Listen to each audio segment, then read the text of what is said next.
साइंसदाननि जो चवणु आहे त क़दीमी वायरसिस जी अहिड़ी बाक़ियात जंहिं लखें साल इंसान जे डीएनए में लिकी गुज़ारिया इंसानी जिस्म खे कैंसर सां मुक़ाबिलो करण में मदद ॾियनि था। फ्रांस क्रिक इंस्टीट्यूट जी हिक तहक़ीक़ में साबित थियो आहे त उन क़दीम वायरसिस जी गैरफ़ाल बाक़ियात उन वक़्तु मुतहरिक थी वेंदी आहे जॾहिं कैंसर जा सेल ताक़तवर या बेकाबू थी वेंदा आहिनि। तहक़ीक़ी टीम इन दरियाफ़्त जी मदद सां हिक अहिड़ी वैक्सीन तयारु करणु चाहे थी जंहिं सां कैंसर जो इलाज मुमकिन बणिजी सघे या वरी कैंसर जे मर्ज़ खां बची सघिजे। माहिरनि फिफड़नि जी कैंसर जो मुक़ाबिलो करण जी सलाहियत ऐं मुदाफ़ियती निज़ाम जे हिक मख़सूस हिसे जे विच में हिकु राब्तो ॻोल्हियो आहे जंहिंखे बी सेल जो नालो ॾिनो वियो आहे। जेके सेल कैंसर जे चौधारी गॾिजी वेंदा आहिनि। बी सेल इंसानी जिस्म जो उहो हिसो हूंदा आहिनि जिते एंटीबॉडीज़ ठहनि थियूं जिन खे कंहिं ॿिए इंफेक्शन जो मुक़ाबिलो करण जे हवाले सां सुञातो वेंदो आहे। हैरानी जी ॻाल्हि इहा आहे त उन्हनि खे फिफड़नि जे कैंसर खां मुतासिर सेलनि में ॾिठो वियो। तहक़ीक़ खां पोइ ख़बर पई त उहे कैंसर वायरस जो मुक़ाबिलो करण जी कोशिश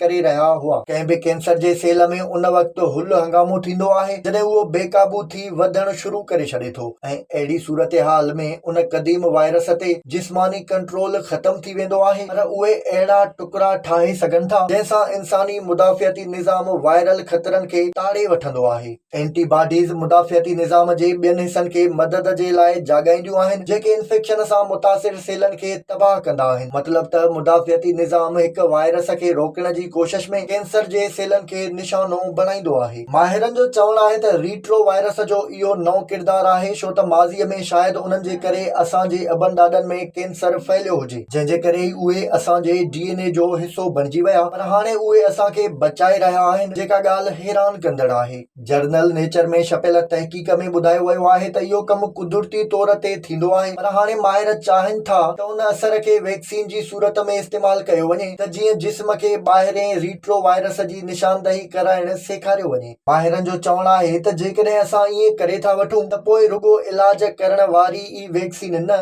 पर कैंसर जे मर्ज़ खां बचाइण वारी वैक्सीन बि मुमकिन बणिजी वेंदी।